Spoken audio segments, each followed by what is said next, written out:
أعوذ بالله السميع العليم من الشيطان الرجيم. بسم الله الرحمن الرحيم. إن الحمد لله نحمده ونشكره ونستغفره ونستهديه ونستعين به ونعوذ بالله من شرور أنفسنا ومن سيئات أعمالنا. من يهده الله فلا مضل له ومن يضلله فلا هادي له. وأشهد أن لا إله إلا الله وحده لا شريك له وأشهد أن محمدا عبده ورسوله. الصلاة والسلام عليه وعلى آل بيته وأصحابه ومن صلى بصلاته وصام بصومه وقام بقيامه ونهج بمنهجه ودعا بدعوته وسن بسنته وجاهد بجهاده بإحسان إلى يوم الدين. رب اشرح لي صدري ويسر لي أمري واحلل عقدة من لساني يفقهوا قولي. اللهم انفعنا بما علمتنا وعلمنا ما ينفعنا. اللهم زدنا علما. اللهم آمين. أما بعد. السلام عليكم ورحمة الله وبركاته. Alhamdulillah, summa alhamdulillah, summa alhamdulillah.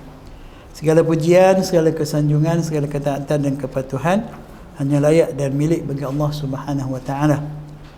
Maka marilah kita sama-sama memperbanyakkan pujian dan sanjungan yang selayaknya kepada Allah Subhanahu wa taala. Dan sesungguhnya Allah SWT amat mencintai, mengasihi hamba-hambanya yang sentiasa memuji dan menyanjungnya.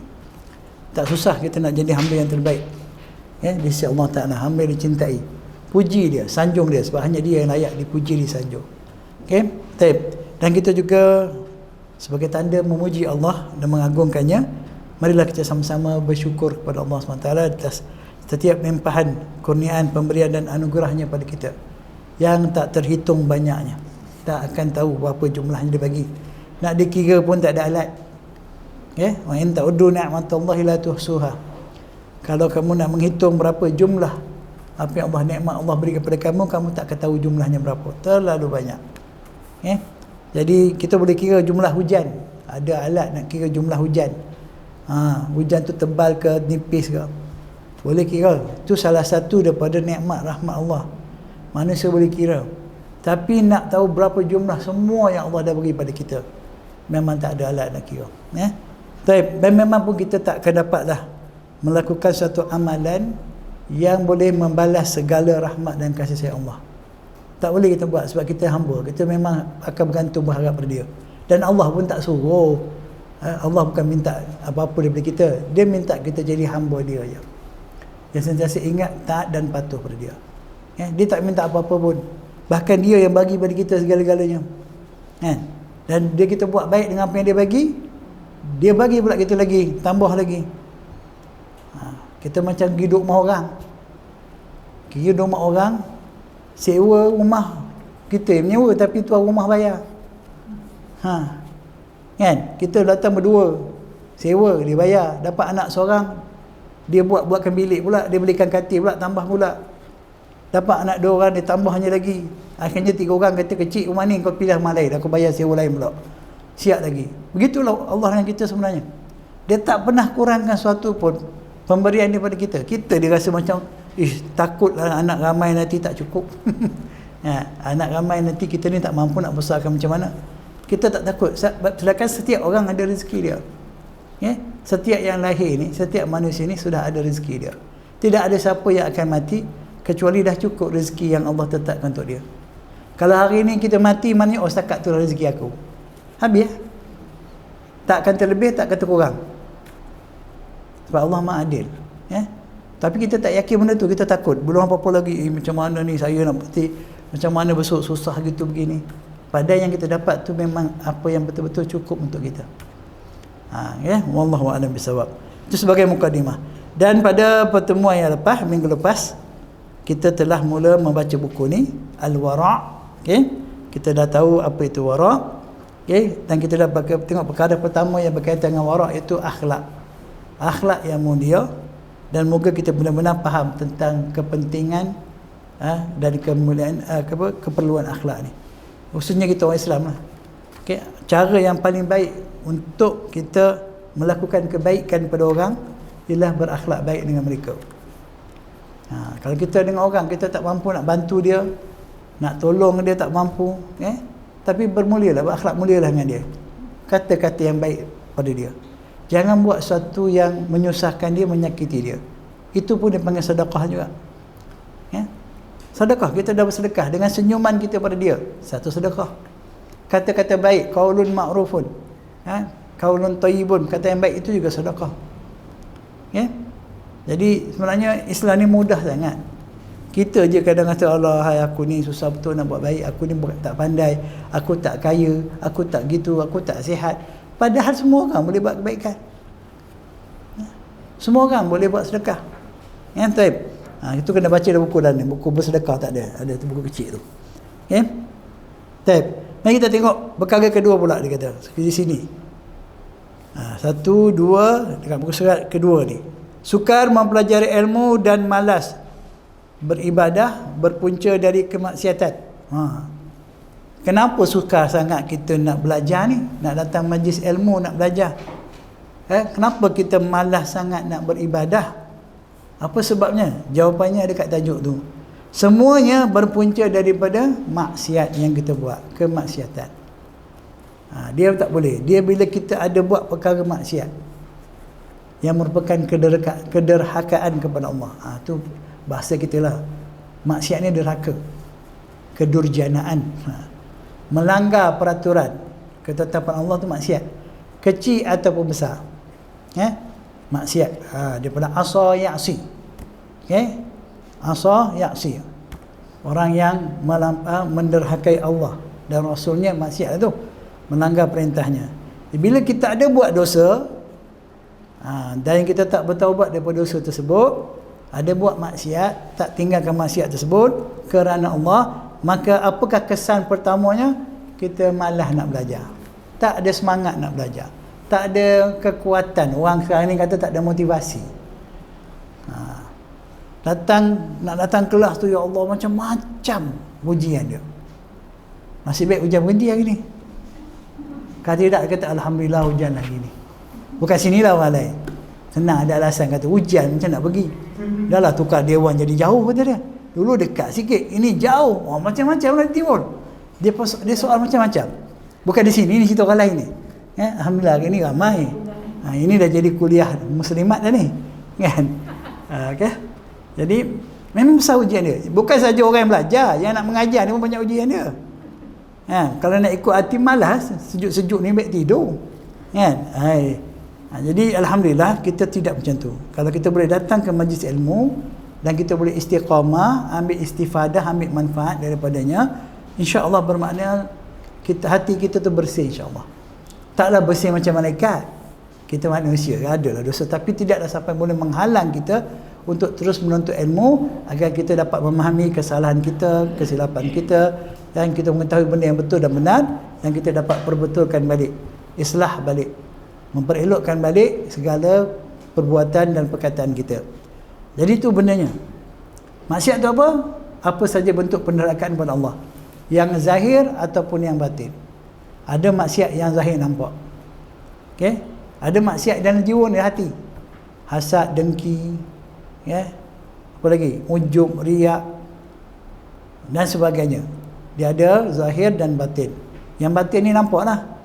Mulut celupar, suka mengumpat, mengata orang, mengeji orang, mencaci orang, suka cakap benda yang tak ada faedah, suka menyanyi, nasyid pun sama. Ya ke Ustaz? Lebih kurang lah sebenarnya. Daripada menasyid baik baca Quran. Tak? Daripada nasyid baik baca subhanallah. Ada tak sempat baca hari ini subhanallah 1 kali? Ada tak sempat baca hari ini alhamdulillah 1 kali? Ada tak sempat istighfar 1 kali? Baguslah tu. Orang lain sempat nyanyi ya. Dia sempat menyanyi. Kalau dia tak menyanyi, dia dengar nyanyi. Kan? Dia suka je. Dia bukan nak dengar sangat, tapi radio kena buka. Radio. Dia bukan nak dengar sangat, tapi radio kena buka. Dia masuk dapur, dia buka. Saya ingat kisah saya dulu satu tempat, masa universiti dulu, pergi buat program turun kampung. Saya ni anak angkat satu keluarga, orang tua. Saya pilih keluarga orang tua-tua. Kan? Takut orang muda-muda buat menantu pula. Orang tua-tua dan anak besar dah. Kan? Saya tengok pagi dia bangun, dia turun ke dapur. Saya duduk 3 hari. Tiap-tiap hari pagi dia turun, benda pertama sebelum dia petik lampu, dia buka radio atas almari lama dia. Radio dia lama. Sebelum dia petik lampu, dia buka radio dulu. Saya duduk tengok apa hal makcik ni. Lampu tak buka, tapi yang itu benar dia buka. Ya? Mungkin dia takut kan. Kalau dengan bunyi dia tak takut. Tapi kata kan lampu tak pasang. Tapi tak gelap sangat lah tempat dia tu. Tak gelap sangat. Rumah kampung kan. Dia tak macam rumah bandar ni tutup apa semua.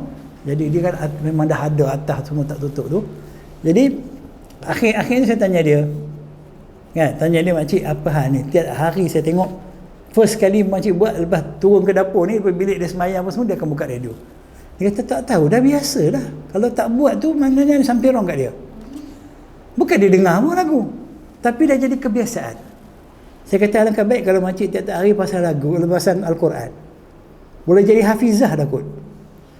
Okay? Hari-hari duk dengar. Sambil masak, sambil basuh, sambil apa tu. Ini dia pasang radio dulu. Radio TV Malaysia tu, radio apa benda tu. Cerita lagu-lagu lah. Lagu-lagu apa semua drama radio kan. Benda macam tu. Sayang, dia kata sejak dia kahwin duduk rumah ni, macam tu lah perangai dia. Dia bukan jenis nak dengar lagu pun, tapi pasang je lah. Rugilah sebenarnya. Jangan buat macam tu. Baik, kalau kita tak boleh berzikir, kita tak sempat nak buat kerja, pasang Al-Quran kita dengar sambil-sambil tu. Siapa tak buat? Sebab nyanyian ni kata Imam Syafi'i, nanti kita akan jumpa lah, ini ringkas. Imam Syafi'i kata nyanyian ini adalah umpama akan menumbuhkan nifak dalam hati kita, umpama cendawan yang tumbuh lepas hujan. Nyanyian, hiburan. Okay? Walaupun nasyid sekalipun, betul. Mungkin ramai tak setuju lah. Tapi bagi saya, kalau kita longgar nasyid, nanti nasyid sekarang tak macam dulu. Dulu kita nasyid macam mana? Tangan macam ni je. Ada muzik? Tak ada muzik. Sekarang nasyid, apa beza? Boleh bertanding masuk anugerah lagu sama dengan lain. Dengan muziknya, dengan lagu, ceritanya apa semua. Jadi itu saya kata nasyid kita tak sama macam dulu. Nasyid sekarang dahsyat, ada rap pun ada. Perempuan yang macam comel-comel pula tu, duduk pakai gitar kecil tu, dia menasyid. Kan? Jadi makcik-makcik, pakcik-pakcik tengok juga. Makcik tengok awak, pakcik suka sangat nasyid ni, tengok betul apa dia suka. Dia tengok suka nasyid ke suka budak perempuan yang menasyid tu. Berhati-hati kan. Jadi kena ingat benda ni.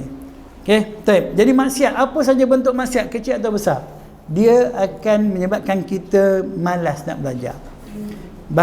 Tak semangat nak solat. Solatlah tapi lebih kurang aja. Sagilah, penatlah ni, nantilah baru pukul 1. Sempat pergi asal lambat pagi, Zuhur panjang kata dia. Sempat pergi buat benda lain. Kan? Kalau orang lain dia semangat, berkaitan dengan dunia dia semangat, tapi kita solat bentar lagi lah. Dia solat juga, tapi sekadar menikan solat, melepaskan batuk di tangga. Kan? Bukan sini, tempat lain. Habis salam, habislah cerita dia. Jadi tak mahu macam tu. Akibat daripada maksiat itulah yang berlaku. Mari kita tengok Imam Syafi'i rahimahullah. Imam Syafi'i ni siapa? Muhammad bin Idris Asy-Syafi'i. Nama dia Muhammad. Imam kita ni, kita duduk mazhab Syafi'i ni kena tahu tak juga siapa Imam Syafi'i tu. Nama dia Muhammad sebenarnya. Bapa dia Idris. Atuk dia Al-Abbas Osman bin Syafi'i. Muhammad bin Idris, atuk bapa dia Idris, atuk dia Abbas. Lepas atuk apa?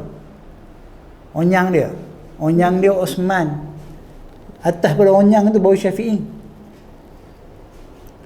Tapi dia letakkan nama tu, gelaran dia sebagai Asy-Syafi'i. Muhammad bin Idris Asy-Syafi'i. Akhirnya tinggal Syafi'i saja. Panggilan dia. Yang masyhurnya Syafi'i. Semua orang tahu Imam Asy-Syafi'i, tapi tak ramai yang tahu nama sebenar dia. Jadi hari ni dapat ilmu. Tulis kat buku tu. Kalau ada buat pen. Kalau tak ada pen, tulis kat sini. Muhammad bin Idris Asy-Syafi'i. Kurang-kurangnya kita tahu. Sebab dia orang alim, berilmu, orang yang soleh insya-Allah. Kurang-kurangnya kita ada juga kenal orang yang soleh.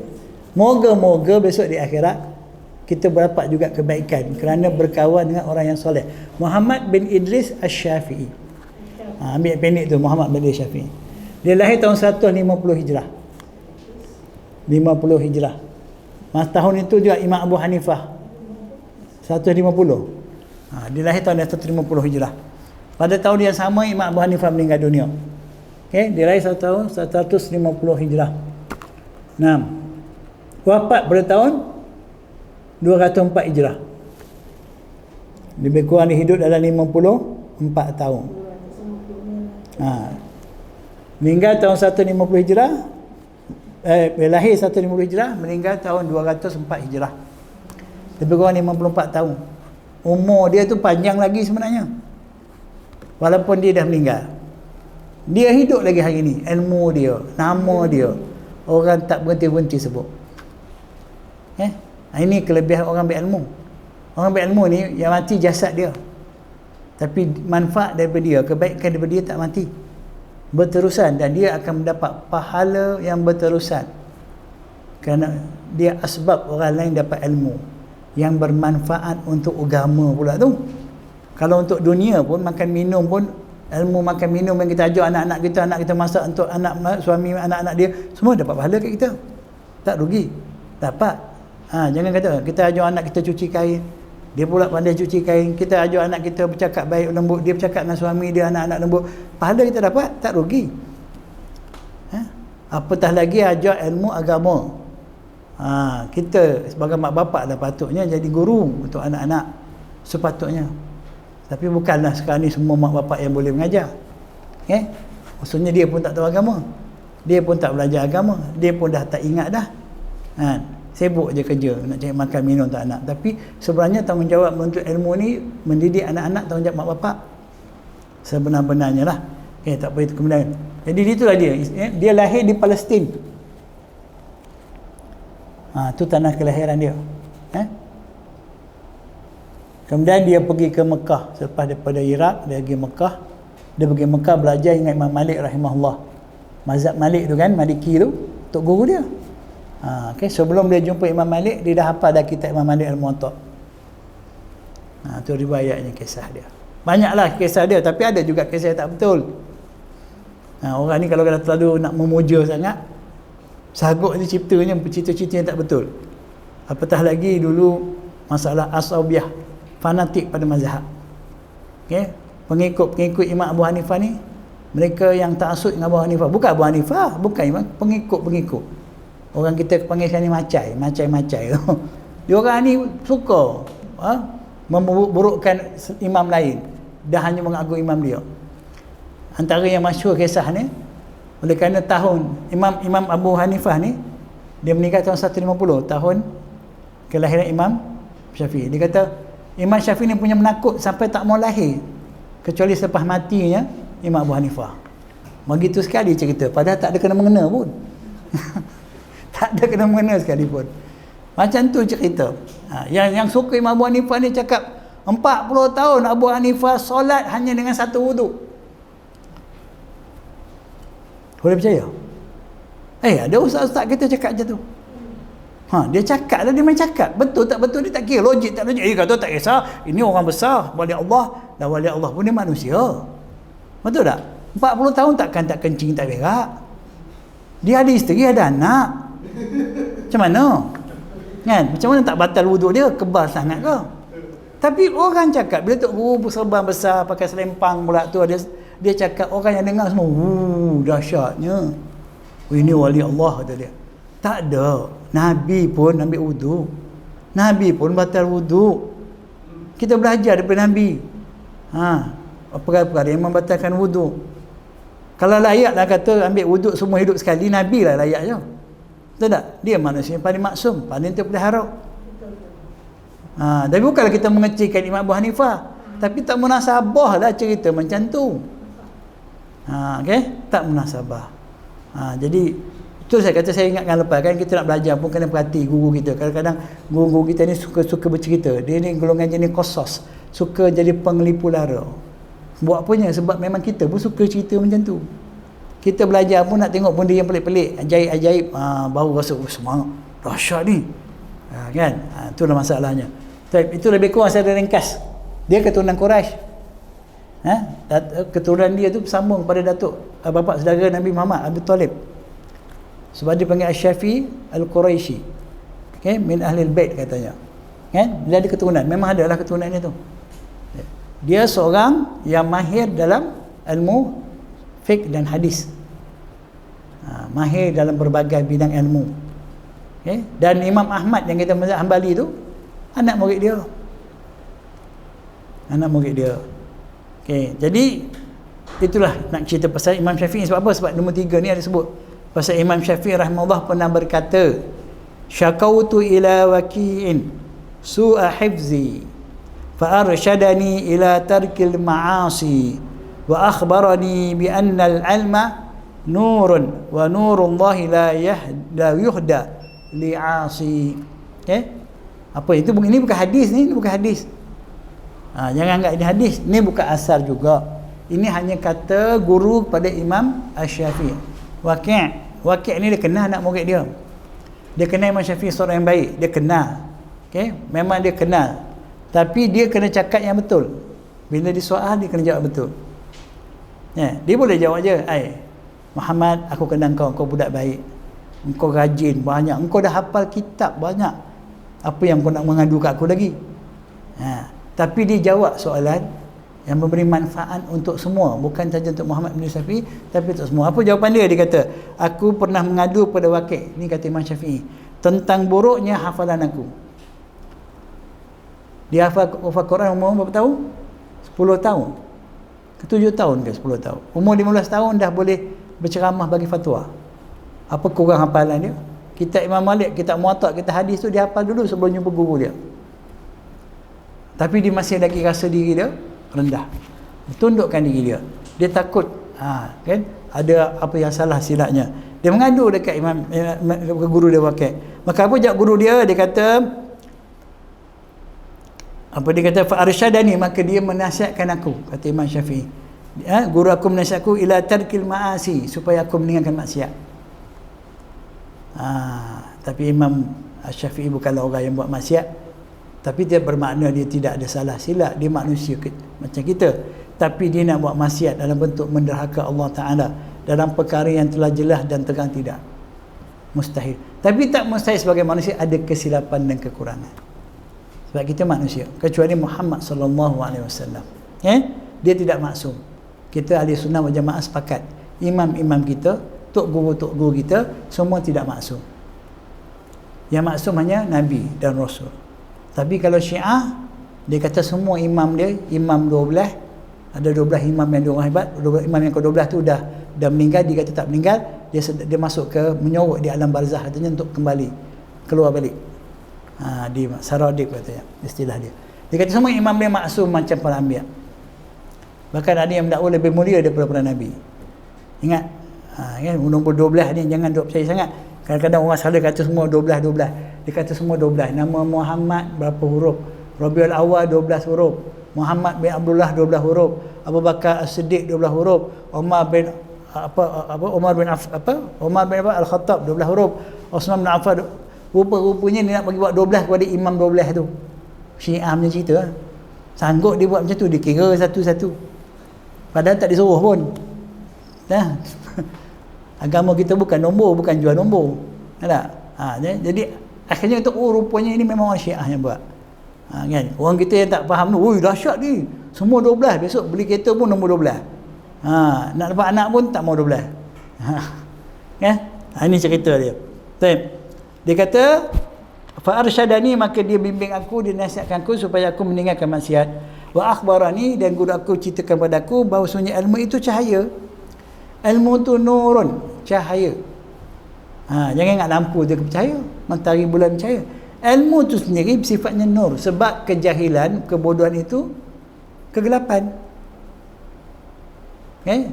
Zulmun, okay? Kegelapan. Ilmu cahaya. Dan nurullah, cahaya Allah, ilmu itu adalah cahaya daripada Allah. Dan cahaya Allah tidak akan diberikan kepada orang yang derhaka kepada Allah. Ilmu ini adalah cahaya Allah SWT. Nur, pemberian, kurniaan Allah. Sebab tu Al-Quran ni antara nama dia apa? Nurun, cahaya. Al-Quran adalah An-Nur. Okay? Nama dia Nur. Sebab dia dipenuhi dengan ilmu. Okay? Maka siapa yang nak ilmu sebenarnya kena belajar Quran lah. Sebab apa? Sebab dia memang ilmu yang datang tu daripada Allah SWT. Okay? Jadi jangan buat maksiat. Kalau rasa malas nak pergi ngaji, malas nak solat, malas nak berpuasa, malas lah, semua serba-serbi malas, bukan masalah dah tua, bukan masalah sakit kaki, sakit perut, masalah sebenar-benarnya ialah maksiat, ada dosa. Okey, kena ingat yang terkesan dengan maksiat kita buat pertama sekali ialah hati. Dia terkesan, dia akan ada kesan. Sebab tu kita tengok dari perkara keempat ni, perbuatan maksiat menggelakkan hati dan boleh mengakibatkan seorang menjadi malas beribadah. Itu sebabnya. Rajin buat lain, rajin. Nak kata dia pemalas tak Ustaz, dia ni rajin. Rajin macam-macam kerja boleh buat. Macam-macam kerja dia buat. Tapi bab ni lah, bab sembahyang, bab ngaji, bab belajar, susah sangat nampak dia. Tapi bab lain 24 jam apa dia? Nak cari duit ni, kerja pagi lagi, malam lagi, part time lagi, full time lagi, every time. Nak kata dia malas macam mana Ustaz? Dah, kalau dia malas belajar, malas mengaji, malas beribadah, malas lah tu. Yang dia rajin buat lain tu tak ada nilai. Kerajinan dia buat perkara lain tu tidak akan beri manfaat pada dia di dunia, apalagi di akhirat. Jadi orang yang beribadah, dia pasti akan buat pekerjaan yang baik. Orang yang sentiasa beribadah pada Allah, sentiasa belajar di ilmu, maka dia akan buat apa perkara yang terbaik. Orang yang tak ada ilmu, apalagi dia tak beribadah pada Allah, dia akan buat apa saja perkara tanpa mengira baik atau buruk, bermanfaat atau tidak. Bahkan pastinya lebih mudah dia tergelincir kepada perkara-perkara yang tak berfaedah. Sebab tu pentingnya kita ada ilmu. Jadi saya sebut tadi, anggota badan yang pertama terkesan dengan dosa kita buat inilah hati. Allah sebut kalla barrana ala qulubihim ma kanu yaksibun. Kalla, sekali-kali tidak. Sesungguhnya atau sebenarnya apa yang selalu mereka usahakan itu menutupi hati mereka. Dosa-dosa yang mereka lakukan, perbuatan-perbuatan maksiat, keingkaran mereka pada Allah jadi ron, menjadi selaput. Dalam sebuah hadis lain Nabi kata setiap kali kita buat dosa, maka akan ada satu titik hitam di hati kita. Sikit, kecil, besar bercampur, lama-lama tertutup, ron, menjadi selaput. Jadi ritak, ritak ni kulit, membalut. Ada ghulfun, ada sesuatu yang menebal, menjadi lapisan yang menutup hati itu. Kalau nak tahu kena belah dada, tengok hati kita macam mana. Tak payah macam tu, tengok je. Macam nak tahu hati kita ni bersih ke, ada titik-titik hitam ke, ada ron ke, hati kita ni ada khilafun ke, atau ada qita'un seperti mana ayat Al-Quran tu. Nak tahu senang, kita rajin tak mendirikan solat contohnya. Macam mana akhlak kita, ibadah kita. Kalau kita tengok alhamdulillah sentiasa berpeluang, Allah mudahkan aja kita nak buat perkara baik. Kita nak pergi ngaji walaupun apa masalah, kita boleh sampai alhamdulillah. Kita nak buat baik, ada saja jalan. Kalau semuanya susah untuk perkara seperti ini, maka maknanya hati kita ni perlulah dibersihkan. Nanti saya beritahu apa dia cara nak bersihkan. Sebelum tu kita tengok ayat-ayat Quran sikit. Saya cerita tentang ilmu. Yang paling penting kita tahu, firman Allah Ta'ala surah Al-Mujadilah, ada juga sebut Mujadalah, surah 54 ayat 11. Saya ambil ayat ujung. Allah sebut, kata Allah firman kepada kita, yarfa'illahu alladhina amanu minkum walladhina utul ilma darajat wallahu bima ta'maluna khabir. Yarfa'illahu, dia mengangkat. Siapa dia tu? Allah. Oleh Allah, Allah angkat. Apa yang dia angkat? Darajat, kedudukan.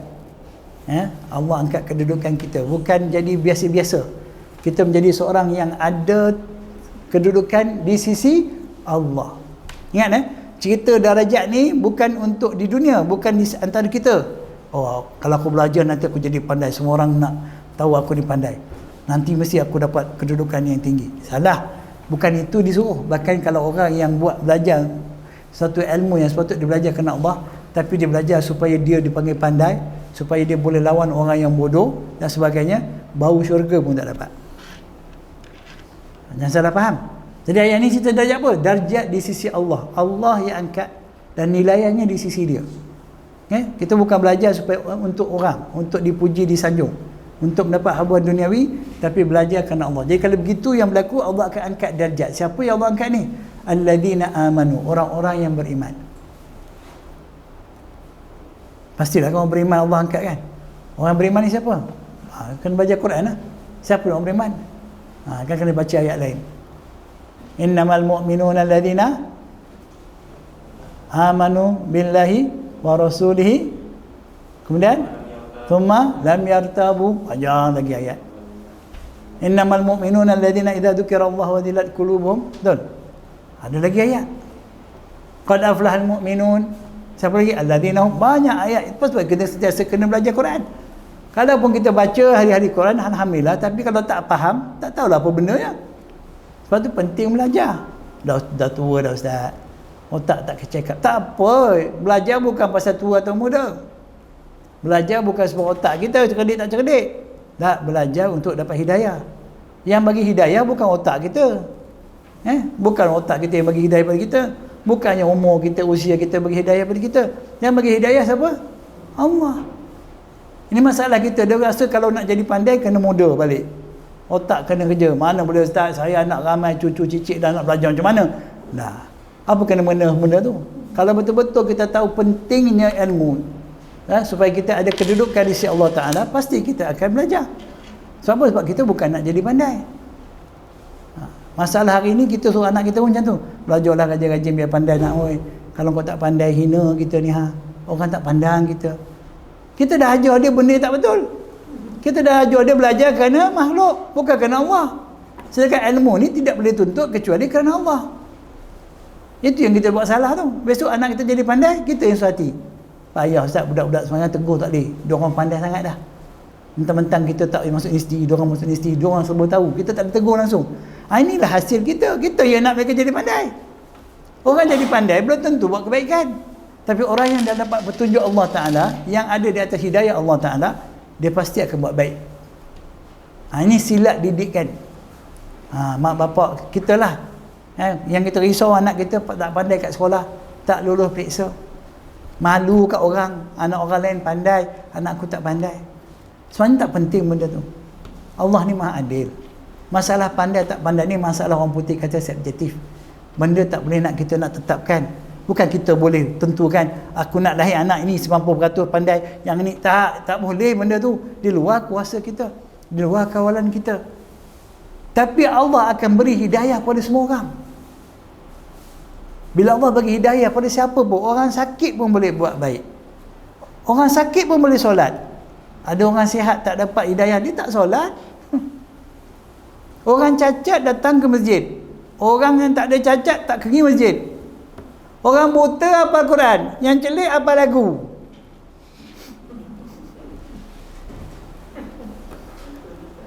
Ya, nampak tak? Apa sebab si celik tu pandai sangat?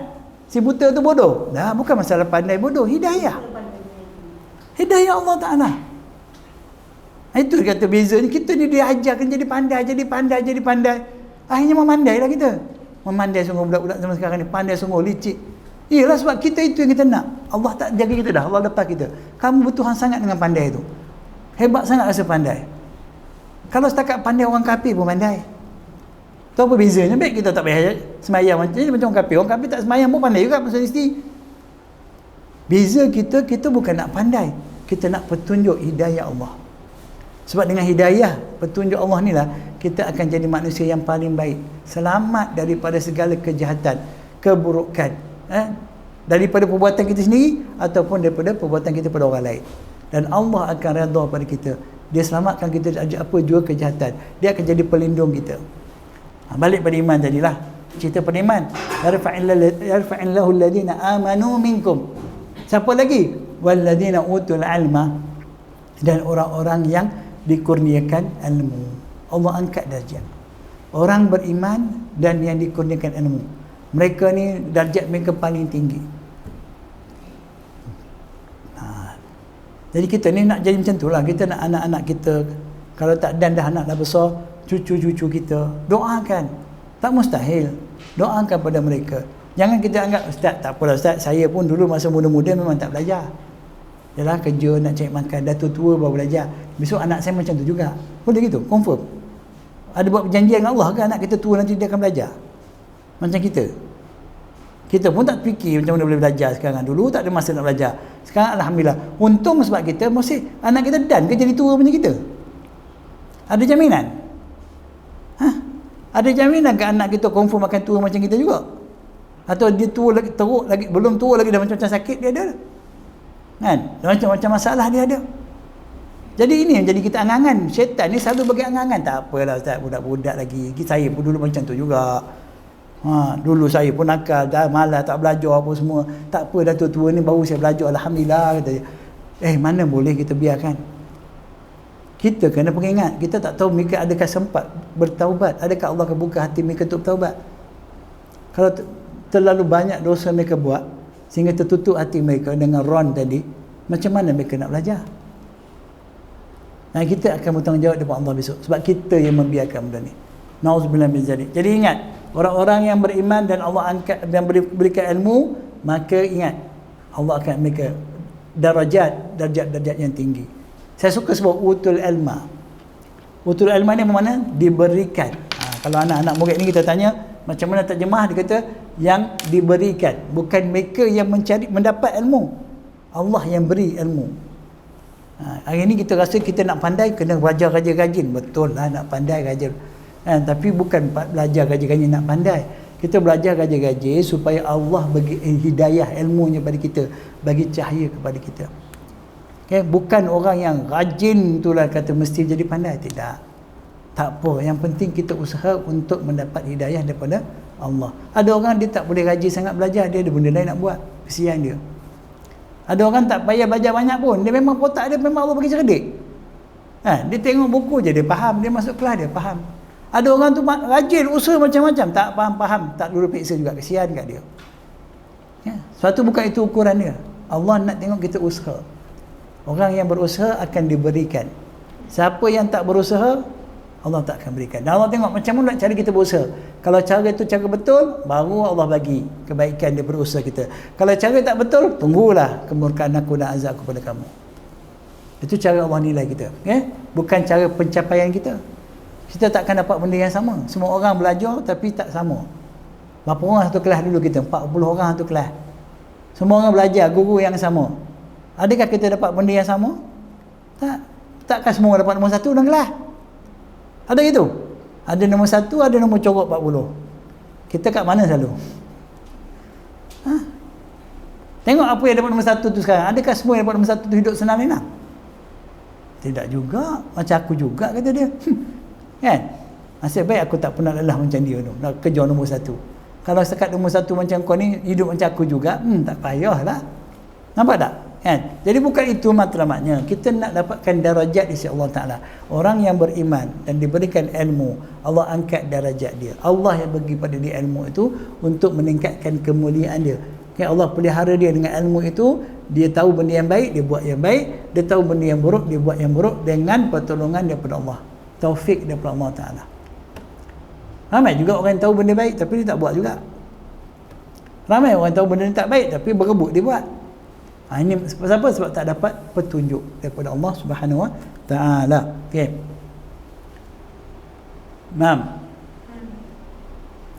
Kita tengok surah Al-Ankabut, surah 29 ayat 49. Tengok sikit.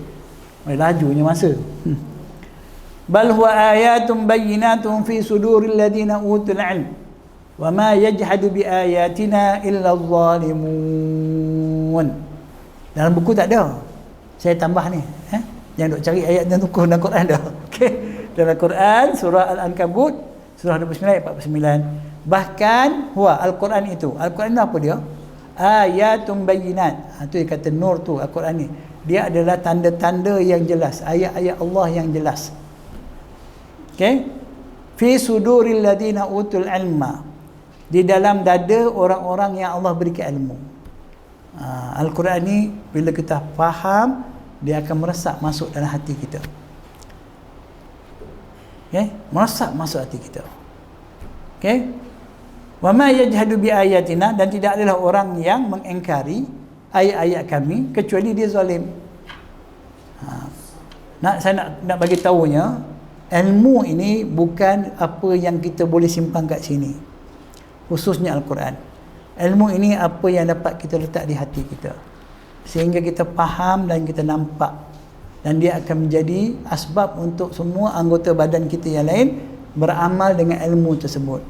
Kalau ilmu suatu yang kita letak di otak kita semata-mata, dia takkan dapat bantu banyak. Walaupun kita tahu yang ini dosa, tapi mata duk tengok juga. Tahu yang ini dosa, duk telinga duk dengar juga. Kan? Tahu ini bukan hak kita, tangan kita duk ambil juga. Pasal dia tahu, bukan dia tak tahu. Sebab ilmu dia setakat kat sini. Di kelas ngaji, dengar ustaz cakap, tok guru cakap, simpan kat sini. Masuk telinga, dia parking kat sini. Kat sini ni ada macam-macam ada. Macam-macam dia fikir. Akhirnya yang ilmu agama ni lama-lama hilang. Sebab tu dia, walaupun dia tahu mengumpat tak boleh, tapi duk buat juga. Bukan mengumpat ustaz, ini memang bukan mengumpat, benda betul. Kalau betul lah jadi mengumpat, kalau salah jadi dusta, fitnah. Memang betul lah, tu dilarang. Walaupun benda betul, satu yang keaiban daripada orang lain, jangan duk jaja, duk sebar. Tapi betul ustaz, memang dia jahat. Iyalah betul lah saya marah ni. Tak kena. Benda betul yang tak elok, benda yang baik lah ceritanya. Berapa nak cerita keburukan dia? Tak boleh ke cerita kebaikan dia? Takkanlah dia tak ada kebaikan. Tapi kalau hati kita buta, tak nampaklah kebaikan orang. Nampak kita je lah yang baik. Kan? Kita je betul. Aku cerita ni pasal aku nak bagi tahu aku baik, aku tak nak kau kena jahat dia katanya. Kononnya. Padahal memang datang dari hati yang dengki. Na'udzubillah min zalik. Okey, banyak lagi dah. Okay, tengok bagaimana orang berilmu. Orang berilmu macam mana dia cara dia tengok Tengok dalam surah Al-Qasas. Surah Al-Qasas surah 28 ayat 80. Tengok macam mana. Wa qala allazina utul ilma wailakum thawabullahi khairun liman amana wa amila salihan wa la yulqaha illa sabirun. Tengok orang berilmu ni. Orang berilmu ni dia cakap apa? Ni cerita pasal apa ni? Ni cerita pasal siapa tahu? Mana tahu ustaz? Saya tak bagi tahu. Ni nak bagi tahu dah ni. Kita terjemah dulu. Dan telah berkata orang-orang yang telah diberikan ilmu. Allah beri ilmu pada dia. Apa yang berkata? Wailakum. Wailun, celakalah kamu ni. Apa dia? Sesungguhnya ganjaran pahala pemberian Allah itu jauh lebih baik daripada kekayaan, harta benda, kemewahan, kedudukan, populariti, apa lagi?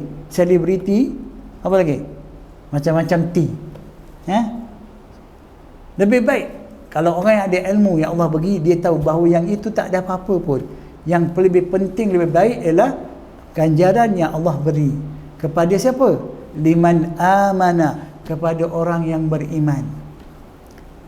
Orang beriman, kalau dia miskin pun, dia tak ada harta pun, dia tak rugi, dia tetap mulia.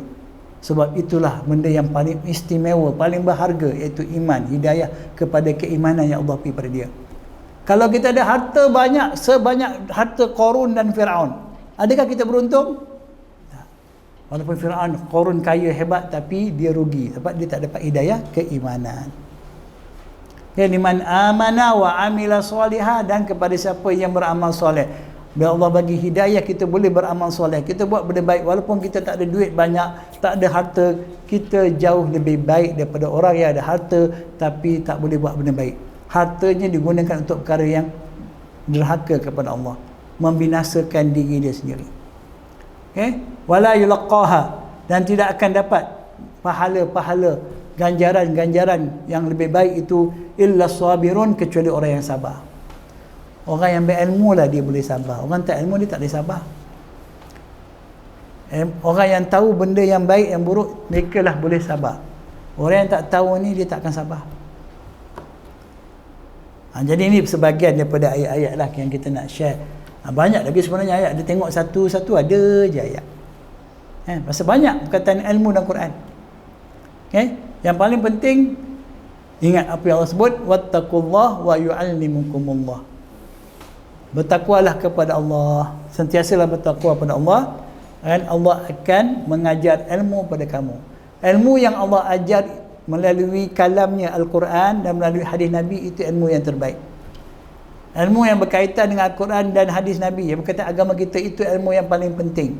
Itu dikatakan ilmu fardu ain. Tapi semua ilmu ni tak akan beri apa-apa manfaat pada kita kalau kita ahli maksiat. Kita tak mau dengar kata Allah. Kita banyak buat dosa, banyak suka buang masa, buat cakap perkara sia-sia, berbuat perbuatan yang tidak ada manfaat. Sebab tu Nabi sabda apa? Min husni islamil mar'i tarkuhu ma la ya'ni. Antara bukti cantiknya kepahaman dan penghayatan Islam seseorang itu adalah sikapnya yang sentiasa meninggalkan perkara yang tak berfaedah, yang tak ada kaitan untuk dia, untuk kebaikan dunia dan akhirat dia. Walaupun semua orang dok buat, hebat sangat benda tu, menjadi viral kata orang muda sekarang ni, trending kata dia, semua orang dok buat, dok bercakap, dia tak sibuk pasal benda tu tak ada faedah untuk agama dia. Biarlah, tak akan memberi apa manfaat untuk dia dunia akhirat, dia tak akan masuk campur. Biarlah orang kata dia ni ketinggalan zaman, kolot apa, tak apa. Tapi hari ni kita malu. Kalau tak berikut apa orang buat, kita rasa malu. Masa nanti jadi apa? Kera sumbang katanya. Tak boleh Ustaz, dah semua orang buat macam tu, kita pun kena buat lah. Kena ambil tahu juga. Semua orang nak makan makanan Korea, takkan kita makan semak je. Sampai ke situ sekali. Pantang keluar lah. Korea, Jepun apa, semua dia nak buat. Sibuk benda macam tu. Tapi buat agama dia tak ada sibuk nak update dekat agama dia. Dari dulu sampai sekarang khatam Quran sekali je. Masa kecil dululah khatam, siap puluk kuning semua, habis. Sekarang tak payahlah. Dan orang lain nak baca Quran, dia tak tahu habis, kamu tak habis. Biarlah dia. Tapi orang lain buat kuih Korea je makan, kita nak juga. Nauzubillah, kan? Jadi ingat, Islam yang baik seorang itu pada sikap dia, meninggalkan perkara-perkara yang tidak berfaedah. Hanya orang yang mendapat ilmu daripada Allah, yang beriman daripada Allah, yang akan dibimbing Allah SWT supaya dia kenal benda yang betul dan benda yang salah, supaya dia punya kekuatan untuk beramal dengan perkara yang betul, dan dia juga akan menjauhkan dirinya dari perkara yang salah. Ada soalan tak setakat ni? Rasa-rasa boleh faham tak? Saya tak bimbang buat faham ni, sebab itu bukan kerja saya, itu kerja Allah. Yang saya bimbang kalau saya sampai ni tak kena ke tak betul, itu tanggungjawab saya. Sebagai orang yang menyampaikan ilmu ni, tanggungjawab saya tu je. Tanggungjawab saya menyampaikan ilmu dan kena pastikan yang saya sampaikan tu betul. Setakat ni ada ke saya cerita-cerita yang tak betul? Betul. Kenapa? Sebab bukan saya. Sebab kita tengok Al-Quran Sunnah, tengok hadis, kita ambil benda yang betul, yang benar-benar bermanfaat, supaya dia menjadi ilmu. Nanti Allah bagi kita hidayah dia bagi kita kefahaman, dan kita minta dia bagi kita kekuatan supaya kita dapat beramal walaupun sikit. Jangan sikit, tak apa, sikit tapi betul dan berterusan, jauh lebih baik daripada kita rasa hebat macam-macam tapi tak buat apa-apa. Jadi pastikan balik nanti, ingatkan diri kita, yang benda yang paling kita perlukan dalam hidup kita ialah ilmu. Sebab ilmu tu cahaya Allah Ta'ala, hidayah daripada Allah SWT, nur daripada Allah SWT.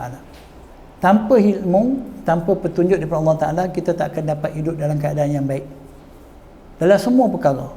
Kalau kita ada harta pun tak ada ilmu, apa jadi? Rugi. Harta tu kita mungkin salah guna, tak kerti nak jaga. Kalau kita sihat hari ni pun tapi tak ada ilmu, makan main suka tidaknya, akhirnya sakit juga, kan? Tapi kalau ada ilmu, insya-Allah kita akan dapat apa pula, kena pula ilmu tu ilmu yang betul-betul bermanfaat. Sebab tu Nabi ajar kita doa apa dia? Apa doa? Yang tadi saya baca mula-mula sekali, Allahumma anfa'na bima 'allamtana wa 'allimna ma yanfa'una, Allahumma zidna 'ilman. Allahumma anfa'na bima 'allamtana. Ya Allah, ajar, berilah kami manfaat dengan ilmu yang telah Kau ajar kepada kami. Itu kita minta. Allah manfa'na bima 'allamtana wa 'allimna ma yanfa'una, dan teruslah Kau ajar kami ilmu-ilmu yang bermanfaat bagi kami. Wa zidna 'ilman, dan ya Allah tambahkan bagi kami ilmu yang bermanfaat untuk kami. Dalam Quran pun Allah sebut wa qur rabbi zidni 'ilma. Dan katakanlah, wahai Rabb kami, wahai Rabbku, tambahkan bagi aku ilmu. Tidak pernah diajar meminta tambahan dalam berdoa dalam Quran kecuali minta tambah ilmu. Kita selalu minta tambah apa? Tambah rezeki, tambah umur. Orang lelaki minta tambah bini, Isteri. Betul tak? Yang tapi tak ada orang ada apa macam tu. Patutnya yang paling penting, sebab tu Allah ajar kita doa benda yang paling penting. Mudah je, Rabbi zidni ilma. Tak tahu bahasa Arab, bahasa Jawa pun boleh.